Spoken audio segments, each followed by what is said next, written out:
الحمدللہ رب العالمین والصلاة والسلام علی محمد الامین اعوذ باللہ من الشیطان الرجیم بسم اللہ الرحمن الرحیم۔ خواتین و حضرات، ہم سورہ نحل کی آیت 65 سے درس کی ابتدا کر رہے ہیں۔ اس سورہ میں استدلال کا اسلوب ہے، بار بار اللہ کی آیات جو ہم انفس و آفاق میں دیکھتے ہیں دلیل کے طور پر پیش کی جاتی ہیں، قرآن کے اسلوب کے مطابق، پھر درمیان میں انذار التفات کے مضامین آ جاتے ہیں اور وہ ختم ہوتے ہیں تو ایک مرتبہ پھر وہی انفس و آفاق سے دلائل پیش کرنا شروع کر دیے جاتے ہیں۔ چنانچہ فرمایا ہے کہ واللہ انزل من السماء ماء، حقیقت یہ ہے کہ اللہ ہی نے آسمان سے پانی برسایا۔ یہ پانی پیدا بھی اسی کا کیا ہوا ہے، اس کو اس بڑے پیمانے پر اٹھا کر اس کی تطہیر کرنا یہ بھی اسی کا کام ہے، پھر بادلوں کے ذریعے سے اس کو جس زمین میں چاہا برسا دینا یہ بھی اسی کا کام ہے۔ اس میں کسی انسان کو کوئی دخل نہیں ہے، اس میں کسی دیوی دیوتا کو بھی کوئی دخل نہیں ہے۔ قرآن مجید کا بنیادی مقدمہ چونکہ یہ ہے کہ لہ الخلق والامر، وہی ہستی ہے جس نے بنایا ہے اور وہی ہے جس کے ہاتھ میں اس عالم کی باغ ہے۔ اس لیے کبھی خلق پر استدلال ہوتا ہے، کبھی امر پر، اور کبھی ان دونوں کو ملا کے بتایا جاتا ہے کہ یہ دیکھو پیدا کیا کچھ کیا ہے اور پھر جو کچھ پیدا کیا ہے اس کو کس طرح تمہارے لیے سازگار بنا دیا ہے، اس کی بنیاد پر کس کس طریقے سے تمہاری ربوبیت کا اہتمام کیا ہے۔ اس اہتمام پر ایک نظر ڈالو، اس میں جو کچھ فراہم کیا گیا ہے اسے دیکھو۔ تمہارے اندر اگر سلامتی طبع ہے تو پکار اٹھو گے کہ یہ اسی تنہا خالق کی قدرت، حکمت اور رحمت کا شاہکار ہے۔ حقیقت یہ ہے کہ اللہ ہی نے آسمان سے پانی برسایا، فَأَحْيَا بِهِ الْأَرْضَ بَعْدَ مَوْتِهَا، پھر اس سے زمین کو اس کے مردہ ہو جانے کے بعد زندہ کر دیا۔ یہ ہم جانتے ہیں کہ یہ پانی اگر نہ برسے تو اس وقت دنیا میں جو لک و دک صحرا ہیں، چٹیل میدان ہے، یہ ساری زمین اسی طرح ہو کے رہ جائے، نہ کسی کے لیے اس میں جینا ممکن ہو، نہ میلوں کے فاصلے پر کہیں کوئی سبزہ نظر آئے، نہ زندگی، نہ روح، نہ شادمانی، نہ نشاط، ہر چیز ختم ہو جائے۔ یہ زمین اسی پانی سے زندہ ہوتی ہے، اور جب اسی پانی سے زندہ ہوتی ہے تو یہ دیکھو کہ کیا کچھ پیدا کرنا شروع کر دیتی ہے۔ نباتات کی اقسام گنی نہیں جاتی، پھول ہیں، پتے ہیں، درخت ہیں، جنگلات ہیں، قسم قسم کے درخت ہیں، فصلیں ہیں، پھل ہیں، اور پھر یہی زمین ہے جس پر پانی برستا اور اس سے مخلوقات پیدا ہونا شروع ہو جاتی ہیں۔ اس وقت اگرچہ ان مخلوقات کے لیے آگے تناسل کا طریقہ اختیار کر لیا گیا ہے، لیکن یہ صاف معلوم ہوتا ہے کہ ابتدا میں یہ سب زمین ہی سے اگائے گئے ہیں۔ قرآن نے اس کو لفظوں میں بیان بھی کر دیا ہے اور یہ کہا ہے کہ انبتکم من الارض نباتا، جس طرح ہم نے زمین سے پودے اور درخت اور پھل پھول اگائے ہیں، اسی طرح تمہیں بھی اگایا تھا ایک مرتبہ۔ پھر اس سے زمین کو اس کے مردہ ہو جانے کے بعد زندہ کر دیا۔ ان فی ذالک لآیۃ لقوم یسمعون، اس میں یقیناً ان لوگوں کے لیے بڑی نشانی ہے جو سنتے ہیں۔ جو سنتے ہیں، یہ سب سے پہلا تقاضا ہے۔ انسان کو جو کچھ اس کی فطرت میں دیا گیا ہے، اللہ نے بڑا اہتمام کیا ہے کہ اس کو بیدار کرنے والی آوازیں اٹھتی رہتی ہیں۔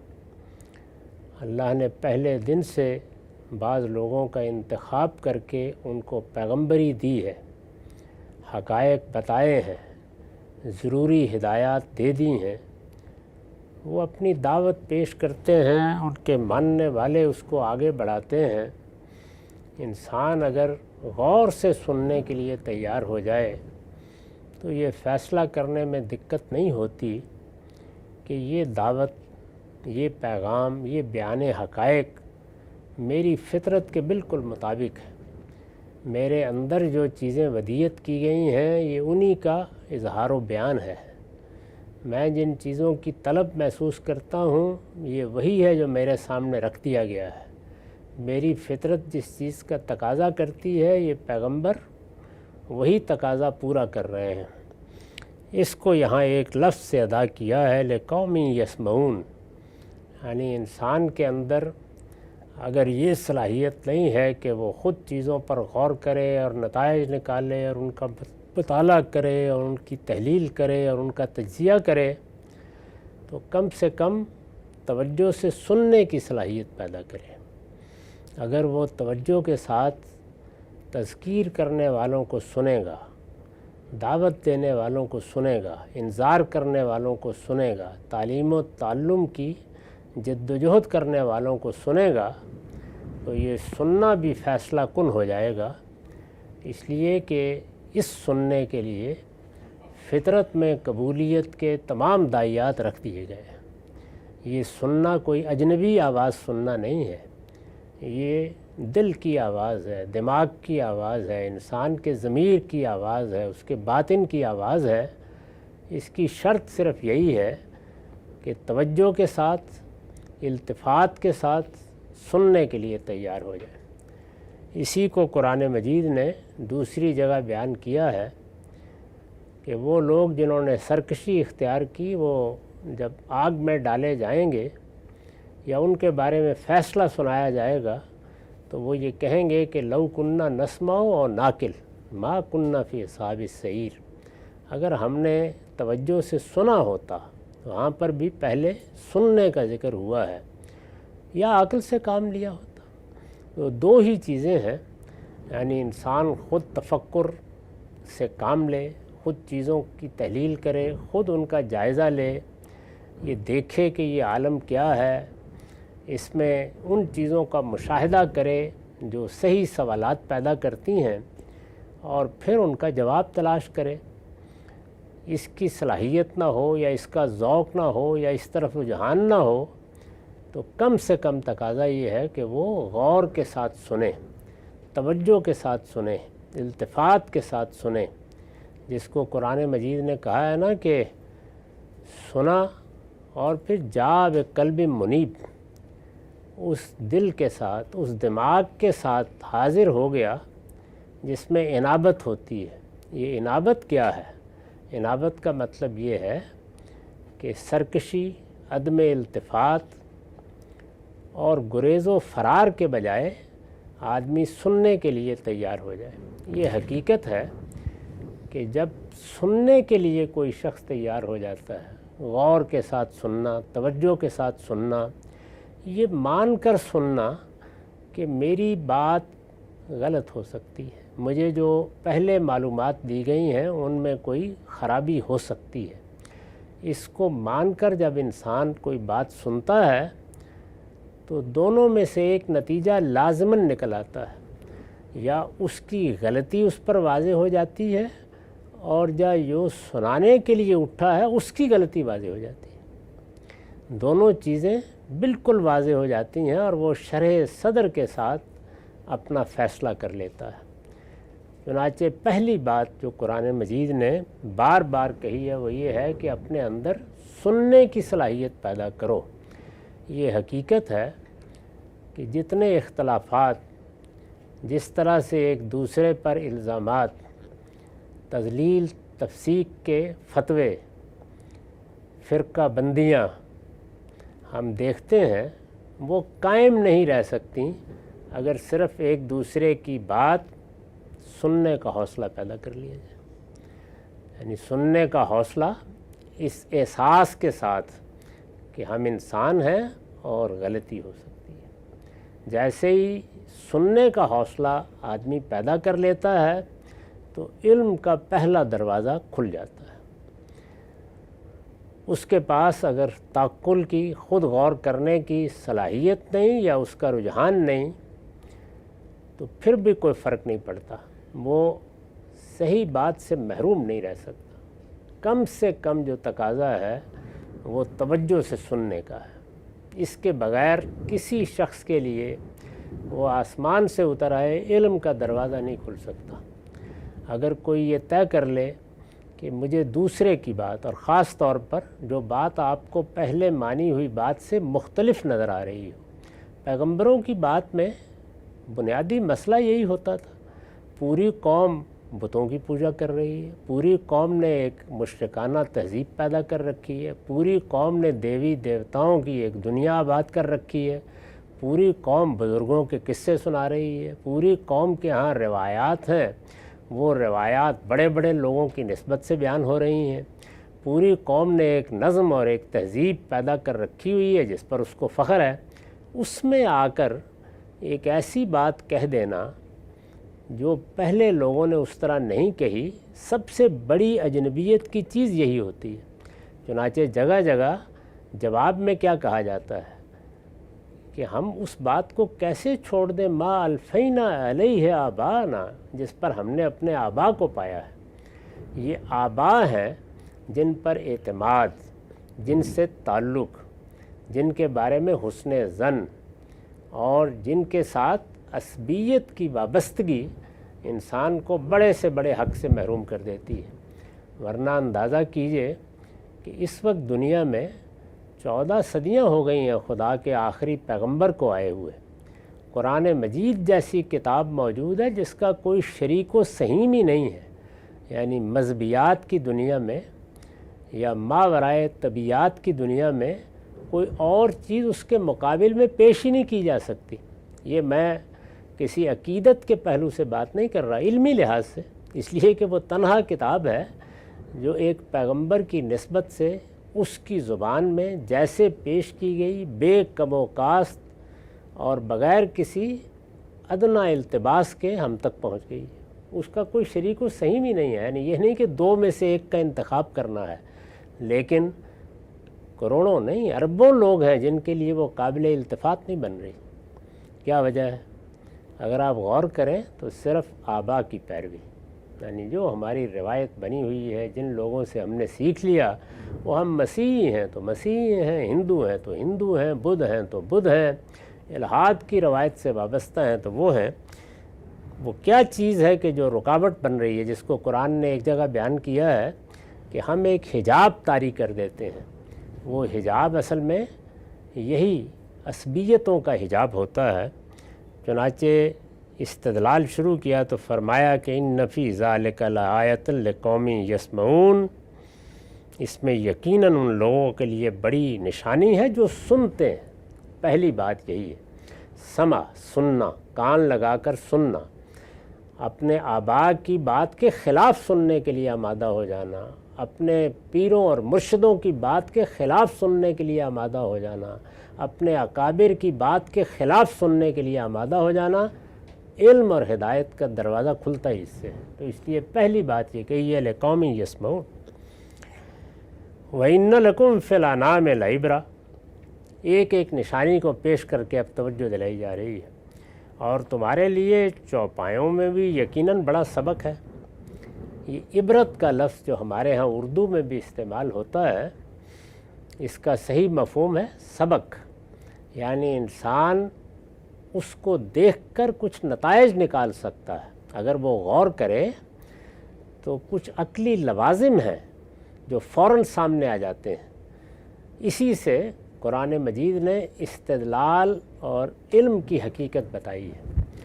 ہمارے استدلال کی بنیاد ہر حال میں ہمارے مشاہدے اور تجربے پر ہونی چاہیے، یعنی جو چیز ہمارے حواس کی گرفت میں آتی ہے ہم اس کا مشاہدہ کرتے ہیں۔ دنیا کا ہر علم اگر محکم علم ہے، یعنی علم تو توہمات بھی ہو سکتے ہیں، علم سائنس فکشن کو بھی کوئی علم کہہ سکتا ہے، علم تو لوگوں نے جو قصے اور کہانیاں اور داستانیں سنائی ہوتی ہیں ان کے اوپر بھی بولا جا سکتا ہے، لیکن حقیقی علم کی ابتدا کب ہوتی ہے؟ ہمارے تجربے اور مشاہدے سے۔ یہاں کیا بیان کیا ہے؟ یہ چوپائے دیکھو ذرا، اس سے پہلے کیا بیان کیا تھا؟ یہ آسمان سے برستا پانی دیکھو۔ تو پہلی چیز کیا؟ مشاہدہ۔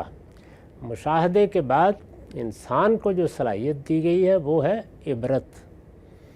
اس کو آپ علمی اصطلاح میں بیان کیجئے تو گویا عقلی استنباط کی صلاحیت، یعنی جو ہم مشاہدے کی روح سے سامنے دیکھتے ہیں، جس چیز کو ہم تجربہ کرتے ہیں، اس سے عقل جو تقاضے پیدا کر رہی ہے انہیں جان لینا، اس کو عبرت کہتے ہیں۔ تو یہاں قرآن نے ایک لفظ استعمال کر کے یہ بتایا ہے کہ نتیجہ کیسے نکلے گا۔ وَإِنَّ لَكُمْ فِي الْأَنْعَامِ لَعِبْرَةً، اور تمہارے لیے چوپایوں میں بھی یقیناً بڑا سبق ہے۔ یعنی سبق کیسے نکلے گا؟ جب جو کچھ تمہارے مشاہدے میں آ رہا ہے اس پر غور کر کے یہ دیکھو گے کہ اس سے عقل کیا تقاضے پیدا کر رہی ہے، یہ کرو گے تو بس علم کی ابتدا ہوگی۔ پہلے سننے کا ذکر تھا، اب عبرت۔ لعبرہ نسقیکم مما فی بطونہ من بین فرث و دم لبنا خالصا سائغا للشاربین۔ چوپایوں کا ذکر کیا، اب فرمایا ذرا دیکھو، ہم اس سے جو ان کے پیٹوں کے اندر ہے گوبر اور خون کے درمیان سے تم کو خالص دودھ پلاتے ہیں جو پینے والوں کے لیے نہایت خوشگوار ہے۔ یہ مشاہدہ ہے نا، یعنی توجہ دلائی ہے کہ یہ جانور ہے۔ پہلے تو دیکھو کہ بظاہر علم، عقل، شعور سے عاری محسوس ہوتا ہے تمہیں، یہی جانور ہے، چارہ کھاتا ہے، تمہارے لیے تسخیر کر دیا گیا ہے، تمہارے تھان پر آ کے بن جاتا ہے۔ اگر چیرو پھاڑو تو کیا ہے؟ گوشت ہے، خون ہے، اور جو کچھ باہر نکل رہا ہے گوبر ہے، بن رہا ہے، یعنی فضلہ ہے۔ میری آپ کی حقیقت بھی یہی ہے۔ جو اللہ تعالیٰ نے مشینری بنائی ہے اس میں کوئی خاص فرق نہیں ہے، وہ ایک ہی جیسی ہے، جانوروں کی بھی اور ہم انسانوں کی بھی۔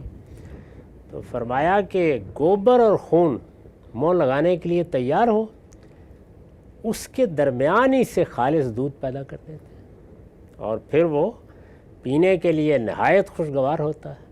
ادنا درجے میں کوئی کراہت پیدا نہیں ہوتی، وہ تھنوں سے نکال لیتے ہو اور تمہارے لیے ایک بے مثال مشروب بن جاتا ہے۔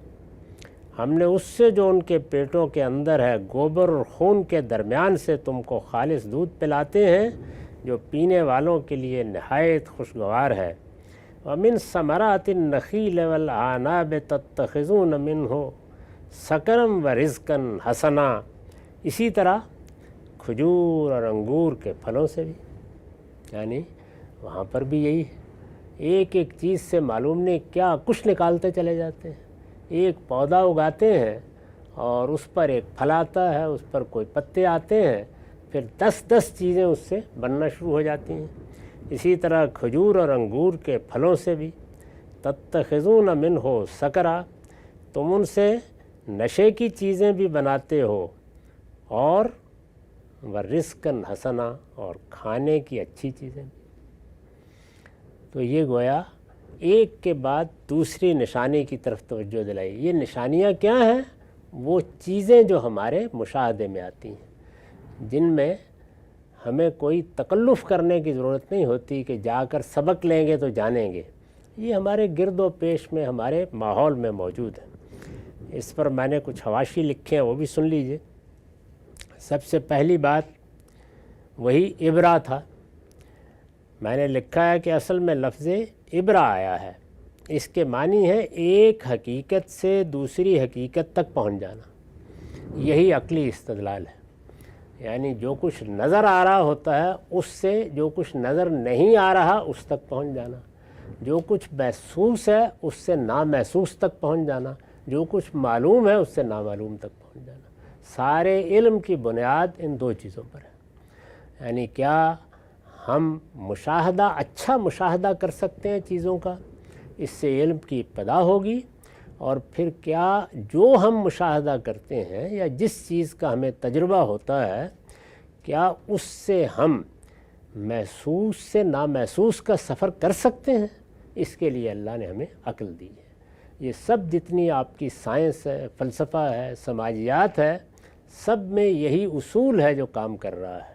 یعنی یا مشاہدہ، گہرا مشاہدہ، مشاہدے کے لیے آلات بنا لیں گے، اندر اتر جائیں گے، پہلے جو چیزیں نظر نہیں آتی تھیں خوردبینیں اب ان کو بھی دیکھ لیتی ہیں، پہلے جو چیزیں فاصلوں پر تھیں اور ہماری گرفت سے باہر تھیں دوربینیں انہیں بھی گرفت میں لے آتی ہیں، آلات ان کو محسوس کر لیتے ہیں۔ مشاہدہ، کتنا زیادہ مشاہدہ گہرا اور عمیق ہو سکتا ہے، یہ انسان کا پہلا کام ہے۔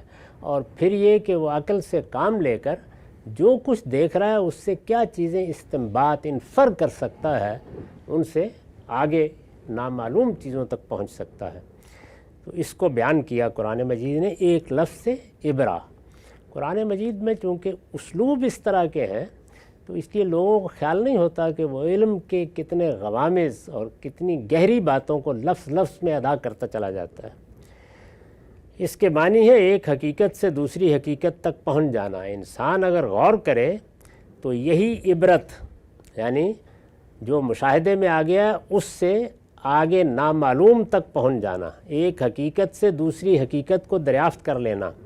انسان اگر غور کرے تو یہی عبرت اس کے تمام علم کی کلید ہے، یعنی یہی مفتاح ہے، یہی چابی ہے، اسی سے یہ سارے راز کھل رہے ہیں۔ اس کے بعد لکھا گیا ہے کہ ہم اس سے جو ان کے پیٹوں کے اندر ہیں گوبر اور خون کے درمیان سے، اس پر میں نے حاشیہ لکھا ہے، یعنی ایک طرف خون بنتا ہے دوسری طرف گوبر۔ اگر آپ دیکھیں جانور کے اندر ہم اب جا چکے ہیں، بہت مشاہدہ ہو گیا، ایک طرف خون بنتا ہے دوسری طرف گوبر، مگر انہی جانوروں کی مادینوں کے پیٹ سے ایک تیسری چیز بھی پیدا ہو جاتی ہے۔ دلچسپ یہ ہے کہ انہی کے نر ہیں نہیں پیدا ہوتا، انہی کی مادینیں ہیں اس سے ایک تیسری چیز پیدا ہو جاتی ہے جس میں گوبر یا خون کا کوئی شائبہ نہیں ہوتا، یعنی نہ وہ غلاظت نہ وہ غلاظت، وہ ہر آلودگی سے بالکل پاک اور پینے والوں کے لیے نہایت لذیذ اور خوشگوار ہوتی ہے وہ تیسری چیز، یعنی دودھ، اس جیسا مشروب پیدا ہو جاتا ہے۔ یہ دودھ ہے کہ جو اگر غور کیجئے تو جب سے ہم اپنی عقل استعمال کرنے لگے ہیں اور نئی نئی چیزیں ایجاد کر رہے ہیں، اس میں تو بہت کچھ بنا لیتے ہیں، لیکن اصلاً ہماری پرورش اور پرداخت کی بنیاد یہی ہے، اسی سے اٹھے ہیں۔ یہ ماں کا دودھ ہے جو سب سے پہلے، یہ جانوروں کو بھی آپ نے دیکھا کہ ان کے بچے آنکھ کھولتے ہیں اور سب سے پہلے بھاگتے ہوئے جا کے، معلوم نہیں کس کی ہدایت پر، کون بتاتا ہے، وہیں پہنچ جاتے ہیں جہاں سے یہ دودھ ان کو ملتا ہے۔ تو اللہ تعالیٰ نے یہ غیر معمولی چیز پیدا کر رکھی ہے۔ فرمایا کہ جو کھجور اور انگور کے پھل ہیں ان سے دونوں طرح کی چیزیں بناتے ہو، نشے کی چیزیں بھی اور کھانے کی اچھی چیزیں بھی۔ ایک لفظ استعمال کیا، رزقاً حسنا، اور سکر کے مقابل میں استعمال کر دیا۔ تو اس پر بھی میں نے لکھا ہے کہ اس سے ضمناً یہ حقیقت بھی واضح ہو گئی کہ نشے کی چیزیں اچھی نہیں ہیں، یعنی اللہ تعالیٰ نے جو پیدا کی ہیں چیزیں، ان چیزوں میں طیبات بھی ہیں اور خبائث بھی ہیں۔ یہ دنیا سراسر جنت نہیں بنائی گئی، یہاں ہر چیز میں نقص، ہر چیز میں ناتمامی، ہر چیز میں کوئی شر کا پہلو رکھ دیا گیا ہے، اس لیے کہ اس کے بغیر امتحان نہیں ہو سکتا تھا۔ تو نشے کی چیزیں اچھی نہیں ہیں، تو رزقاً کے بعد حسناً کا لفظ استعمال کیا، اور رزق میں یہ بتایا کہ اصل میں نے جو چیز دی ہے یا جس کے لیے یہ کھجور اور یہ انگور پیدا کیے ہیں اور یہ پھل پیدا کیے ہیں وہ تو رزق کا پہلو ہے، یعنی ان کو کھاؤ، ان کے مشروبات بناؤ، لیکن وہ مشروبات جو اچھے ہیں، جن میں حسن ہے، جو طیبات ہیں۔ یہ کھجور اور انگور اور اس طرح کی دوسری چیزوں کا سوء استعمال ہے، برا استعمال ہے۔ انسان ہر چیز کا برا استعمال کرنے پہ قدرت دے کر بھیجا گیا ہے۔ اپنے ہاتھوں کا کرے گا، اپنی آنکھوں کا کرے گا، اپنے پاؤں کا کرے گا، اپنی عقل کا کرے گا، اور اسی طرح جو چیزیں خدا نے پیدا کی ہیں ان سب میں بھی یہ گنجائش رکھی ہے کہ ان کا برا استعمال کرے، سوء استعمال۔ یہ کھجور اور انگور اور اس طرح کی دوسری چیزوں کا سوء استعمال ہے کہ انسان ان سے عقل و دل کو معوف کر دینے والی چیزیں تیار کرے۔ نشہ آور چیزیں کیا کرتی ہیں؟ عقل اور دل کو معوف کرتی ہیں۔ عقل معوف ہو جاتی ہے تو انسان اپنے سب سے بڑے شرف، یعنی اس کی دماغی صلاحیت، اس کی استنباط کی صلاحیت، اس کی ادراک کی صلاحیت سے محروم ہو جاتا ہے۔